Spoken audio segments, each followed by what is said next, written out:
this was Nada and myself doing shows basically with voice and percussion. And that's really how One World did start. And then we were funded by the city through the Cultural Affairs Division to do assemblies in the schools. And then we opened up the theater. We opened up the One World Theater, and that gave more avenues for us to bring the entire community in. Kids are introduced to music and musicians and dance from around the world, and that's the service that we provide.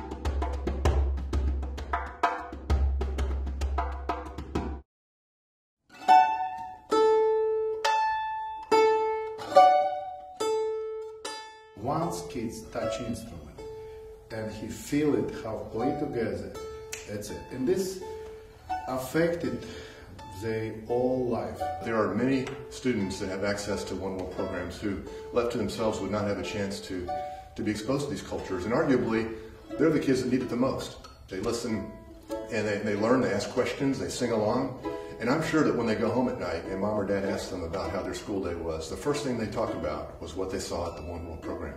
And then we do have field trips at the theater as well. I love seeing buses of kids and all of the students stream out of the bus. You can see it in their eyes just as they're arriving to the theater, all the excitement that they have. And during the performance, it kind of explodes typically, they participate.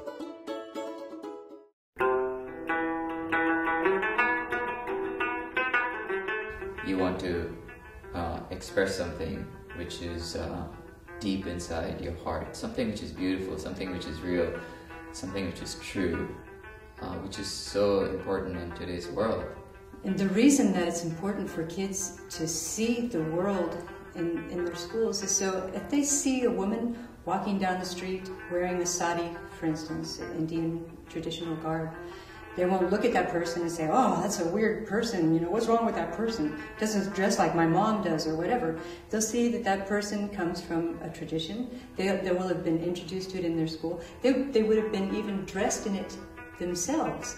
Well, especially today, I think it's so important for the youth to be able to embrace the rest of the world, not be afraid of the rest of the world. And so then kids can see, oh, that woman in the sari is not weird or different. She's beautiful. And I understand namaste now, which means this is you and this is me, and together we are one. You know, at the end of the performance, they come up and want to hug the performer. That's doing a lot of work there in terms of allowing them to embrace and to love. We live in a crazy world right now. And you ask yourself, why can't people just get along? And I think if we teach our kids from the get-go that yes, all people are different, but you know what, at the end, it really doesn't matter. We can all get along, have different ideas, have disagreements, but we surely don't have to go to war to do that. You know, with a lot of our media, they see people living in other parts of the world in a bad light, frankly. I've been all over India, Pakistan. I just went to Vietnam in January, and folks are just folks. Our summer camps are amazing. Not only working with directors, but also making puppets, learning about staging, playing and singing with different musicians from around the world, doing yoga or dance or learning about makeup. There's so many things that our camps incorporate. The Roots of Rhythm camp, kids got to make their own instruments, learn about the cultures from which they come with Dr. Craig Whitson, and we had a great concert for it. We started with a conga line, and at the end of the show, parents got up on the stage, and everybody just started having a great time, because drums and percussion, you don't need any, there's no language barrier. I really liked it when my grandparents told me about this theater, and it was very inspiring for me. I got to make new friends, and I hope I see them at other times when we do plays.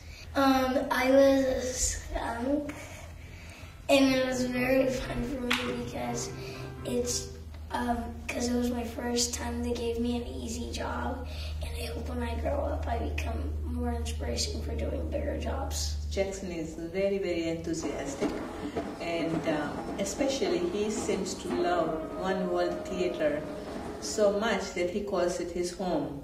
The first time I did it, I felt a little nervous. My body was a little nervous.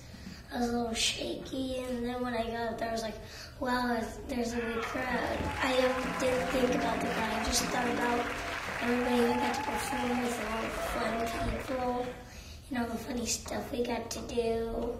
Like the girl who played Robin Hood, she was very cool. Well, at One World, we give half of our tickets away for free for all of our kids and family programs.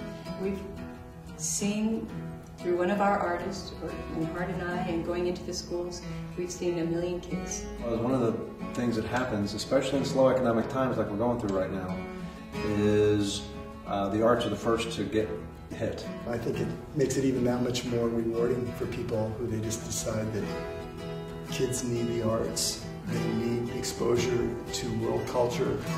That's the time when we really need to dig deep and say we're going to help no matter what.